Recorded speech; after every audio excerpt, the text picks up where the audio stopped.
Bismillahirrahmanirrahim.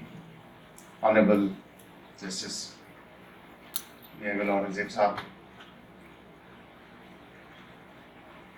distinguished panelists, respected guests, ladies and gentlemen, Assalamu alaikum.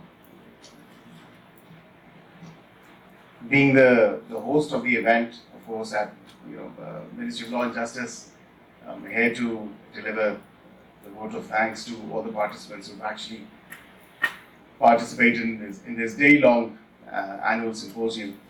So I actually wouldn't be taking too long, but just a few points that I wanted to make. It is truly an honor and a privilege for me, as your Minister for State for Law and Justice and a fellow member of the legal fraternity, because prior to this role, very much, being in the field, practicing law, being a litigator, also having appeared before Lordship and other members of Judiciary as well. So I do understand, because in an era when we actually, when I read law and my peers as well, I must state this, with this whole culture in Pakistan of when we came back, or perhaps in myself, when I came back, I saw this whole steno culture.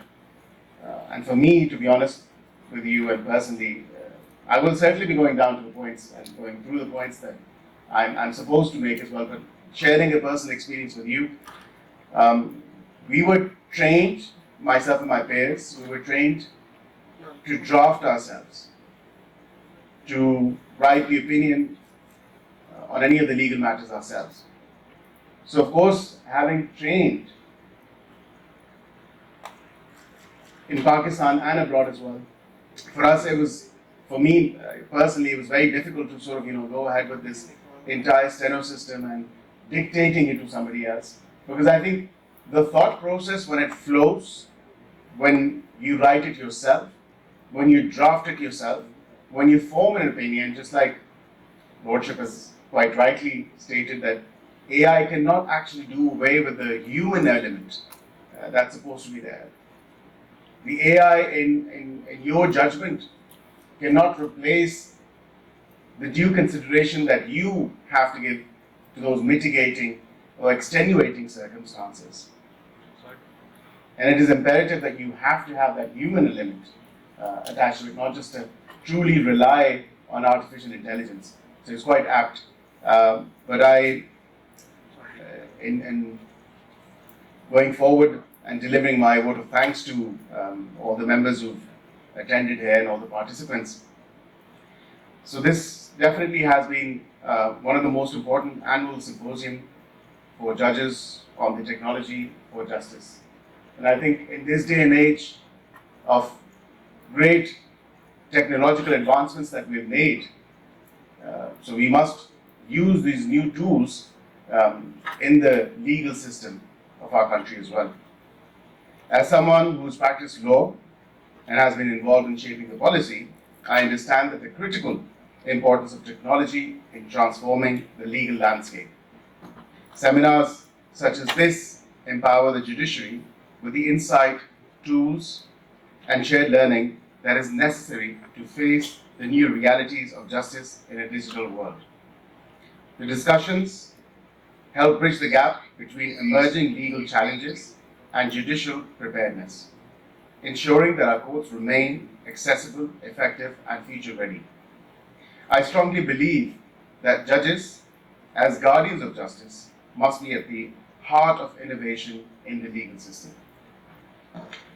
Today's symposium reaffirmed that with the right application of technology, we can assure that justice becomes more transparent, responsive, and inclusive, while upholding the core principles of fairness and constitutional integrity.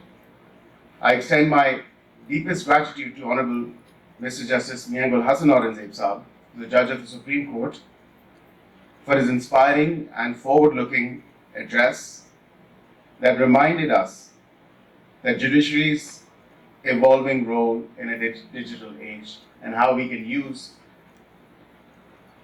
these new tools within the sphere, within our sort of legal space, to better equip ourselves in rendering judgments or writing judgments. I also extend my gratitude to all the session contributors, from judiciary and ministry teams to experts from MOIT, UNODC, and beyond, for insights on justice reforms, virtual assets, witness protection, and the AI tools like Judge GPT. My heartfelt appreciation also goes to all the honorable judges, experts, speakers, and participants for their thoughtful contributions and active engagement throughout the day. Let us move forward with collective resolve to build a judicial system and a justice system that is digital in design, human in essence, and uncompromising in integrity. I thank you all for your time.